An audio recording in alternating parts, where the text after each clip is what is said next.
This watch is as close to perfect as you can get sub $10,000 in my opinion. Now, I know that's kind of a clickbait type of statement, but this Zenith Defy Skyline has absolutely incredible presence. You notice the finish work, it's top level, the angles of the design, the light play that the angles and finishing creates. It's a very wow watch. You notice it, it grabs your attention. It is a cohesive design. The case, the bezel, the bracelet, very angular, very linear. And that also works in conjunction with your highly texturized dial and a subsidiary seconds complication in which the seconds hand, completes one revolution every 10 seconds as opposed to every 60 seconds in a traditional watch. So the speed at which that seconds hand goes around the subdial really draws the eye in.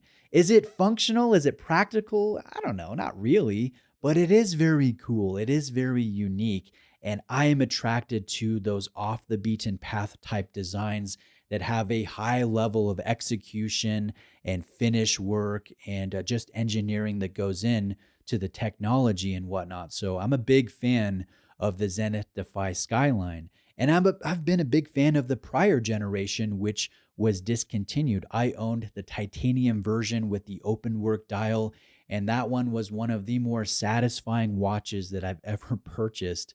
And I really had a great time with that. And so it kind of pains me to say that Zenith has improved upon the Defy line. They've created a little bit more of an exciting release that I think is just a touch better. And that's a compliment to Zenith. It's very hard to improve upon a very strong model, and I think they've done it here with the Defy Skyline. Now let's talk about the design. This has a 12-sided bezel, an 8-sided case, a 5-sided crown, and very heavy use of the 4-pointed star. And I think some watch collectors will look at this and in a knee-jerk type of reaction, they will say in ignorance, that's just a Royal Oak ripoff. That's a copy. That's a poor man's Audemars Piguet. That's the watch you buy when you're just not a good enough client to buy a Royal Oak at retail. And I think, with respect, that's a ridiculous statement. It's not factual. It's not true. This is not a Royal Oak ripoff. Anytime someone sees an integrated bracelet design, they say, oh, Royal Oak, Royal Oak. But no, it's not. This one is in reference to several different Defy models, one of which had an integrated bracelet and a 12-sided faceted bezel that came out well before, over a year before the Royal Oak did in the early 1970s. So no, this is not an AP copy or anything like that. It is very much its own thing. It's very much a Zenith watch. It is a Defy that is more gem-like. It's more beautiful than it would be compared to, an industrial porthole and spiral Genta design from Audemars Piguet. I like the Royal Oak, yes, but this watch is not a Royal Oak, and it's not trying to be a Royal Oak. I'll get off my soapbox there. Let's continue with this watch. We have a stainless steel case, which is a little bit brighter than my titanium Zenith Defy Classic.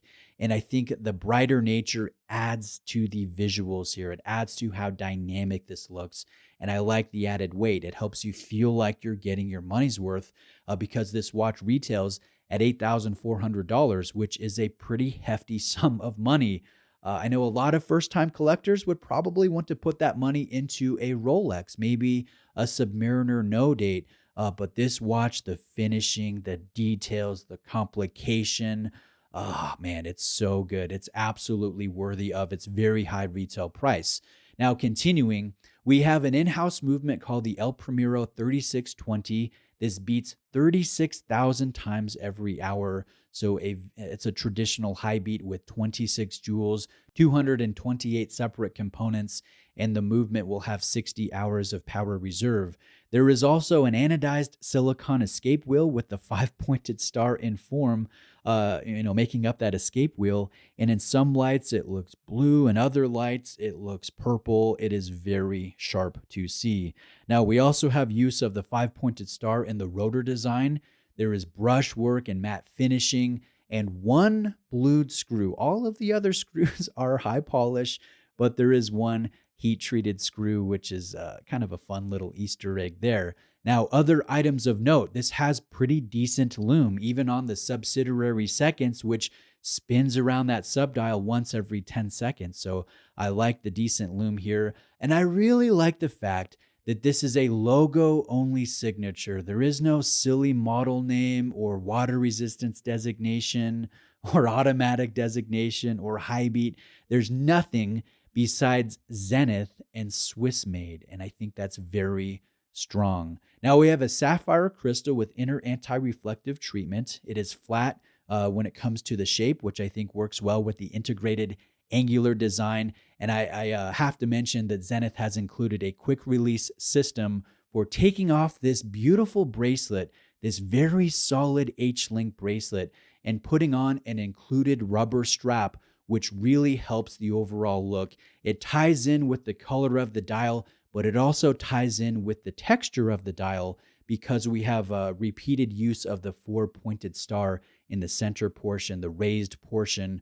Now, I have been fortunate to see every color iteration of the solid dials in this larger 40.7 millimeter case size. So I think the blue is probably the most popular. It is very, very beautiful. But I think the black dial and the opaline dial they're more visually dynamic. You notice the texture on the dial, I think the most on the silver or the white dial, but the black is more stealth. And some lights, there really looks like there is no texture here. And then you angle it and you see all of those little 4-pointed stars sunk into the dial. And it looks really great. I apologize if I sound like a total fanboy, but I am. I'm biased toward the Zenith. I have been an owner of the previous generation, and I think this version is just a little bit better, a little bit more exciting. Are there negative elements to this watch? I don't think so. I don't really think of any. I think maybe a hidden quick extension system in the butterfly clasp, kind of similar to my Vacheron Constantin Overseas had. I think that could be nice, but I'm searching here, and anything I say will be personal preference and subjective. So perhaps a time zone jumping hour, but really, I think, again, this is as close to perfect as you can get, sub $10,000. It's very exciting. That being said, just in closing, it is, I don't know, it's not traditional in the design, and you could really be drawn toward that like I am, or you could look at this and go, okay, it's just not my thing. It's not my style. It's too wide. I don't like the taper. I don't like the polishing. I don't like the look. I want a traditional diver. I want something that's easily recognizable from a brand that has prestige and luxury. I recognize that, this watch is not for everyone, but I want to highlight it because it is so dang good. It is so dang good, everyone. I really, really enjoy this. So I want to shout out my friend Ryan of Wrist Shots. This watch belongs to him. A big thank you to him for allowing me to borrow some awesome watches. So give him a follow on Instagram. He's a really good photographer, and he showcases a wide range of great pieces from a number of different brands. So thanks to Ryan. Thank you guys for watching. I appreciate it. Reach out with questions. I'll see you next time.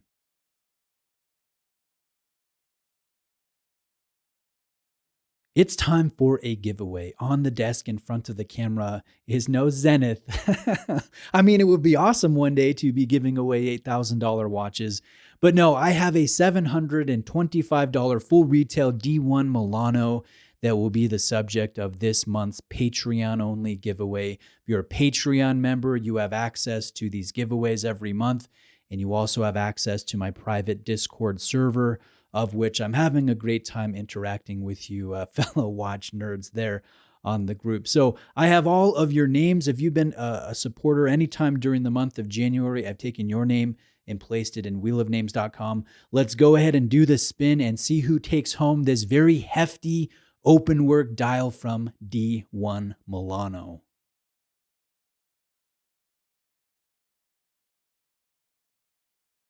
The winner, Bryant. Congrats to you, Bryant. I'll get in touch with you, get your shipping information, and get your new hefty open work dial with all the light play, all of the brushing on the stainless steel bracelet sent out to you for you to enjoy. I appreciate you. All right, guys, thanks for watching.